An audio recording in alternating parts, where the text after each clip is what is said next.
বাচ্চাদের ঠিকমতো খাওয়ানোর জন্য একজন মায়ের যে কত রকম ট্রিক শিখে রাখা লাগে সে তো একজন মাই জানে।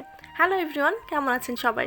চলে আসলাম আরও একটা নতুন ছোট্ট ভিডিও নিয়ে। যেন আমাদের জাতীয় খাবার হয়ে গেছে সকালের জন্য। তো সকালবেলায় প্রত্যেক দিন রুটি খাওয়া হচ্ছে কয়দিন ধরে, তাই আজকে ভাবলাম একটু খিচুড়ি রান্না করি। রোজ রোজ রুটি খেতে কি ভালো লাগে?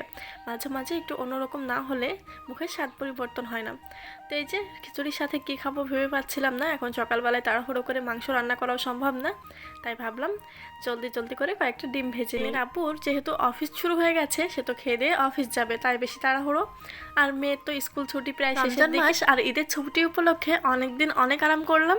এখন তো আবার আমার সেই প্যারা শুরু, মেয়ের স্কুল, আবার সেই স্কুল যাওয়ার ডিউটি আমার নিজেরও। তো এই যে আমার সবগুলো ডিম ভাজা শেষ। আমরা যে কয়জন সদস্য সবার জন্য একটা একটা করে ডিম ভেজে নিয়েছি। এবার তো খিচুড়িটা ওপেন করার পালা। প্রেশার কুকারে রান্না করেছিলাম আজকে, যেহেতু প্রেশার কুকারে খুব বেশি তাড়াতাড়ি রান্না হয়ে যায়, তার জন্য খিচুড়িটা আমি চেষ্টা করি প্রেশার কুকারে রান্না করার। আর সকাল টাইমে একটু তাড়াহুড়া করলেই বেশি ভালো হয়। আর এখন তো রামিসাকে খাওয়ানোর পালা। রামিসাকে আমি প্লেটে ভাত বেড়ে দিয়েছিলাম আর একা একা খেয়ে নিতে বলেছিলাম, কিন্তু সে মাত্র কয়েকটাই ভাত খেয়ে আর খাবে না বলে উঠে চলে যাচ্ছিল। তাই কি আর করার, এই যে আমার একটা ট্রিক ফলো করলাম আজকে। ওকে বললাম আমি লাড্ডু বানিয়ে দিচ্ছি আর তুমি একটা একটা করে লাড্ডু খাও, দেখি আজ তুমি কয়টা লাড্ডু খেতে পারো। তো এই যে খিচুড়িগুলো ডিম ভাজি দিয়ে মাখিয়ে তারপর ছোট্ট ছোট্ট করে গোল করে দিচ্ছিলাম। আর আমাকে গুনে গুনে বলছিল এতগুলো লাড্ডু খেলাম, আর তারপর সব ভাতগুলো সুন্দরভাবে শেষ করেছিল। আর এই যে রামিসাকে নিয়ে আজ একটু মার্কেটে গিয়েছিলাম, সেখানে যে রাস্তার পাশে স্ট্রবেরি বেচতে দেখে সে স্ট্রবেরি খাওয়ার জন্য বায়না করছিল, তো তাকে কয়েকটা কিনেও দিলাম। আর বাড়ি ফেরার পথে সে হাত মুখ না ধুয়ে ড্রেস চেঞ্জ না করে আগে স্ট্রবেরি খাওয়ার জন্য লাফালাফি শুরু করে দিয়েছে।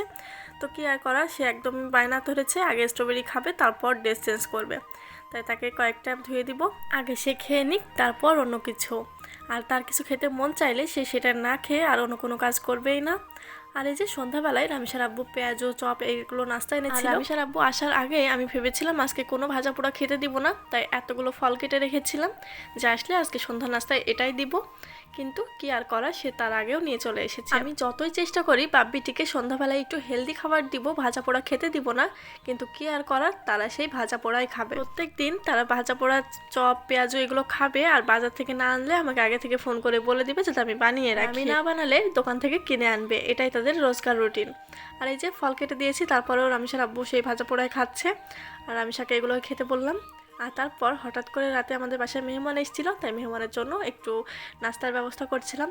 এখানে আমি গ্যাসে ডিম সিদ্ধ বসিয়ে দিয়েছি, আর সাথে অনেকগুলো নাস্তা আইটেমও রেডি করেছি, এই যেমন কেক, বিস্কিট, চানাচুর, সাথে কয়েক রকমের ফল, হ্যান ত্যান যেগুলো নাস্তায় সাধারণভাবে দেয় সেগুলোই আমি এখানে আয়োজন করেছিলাম।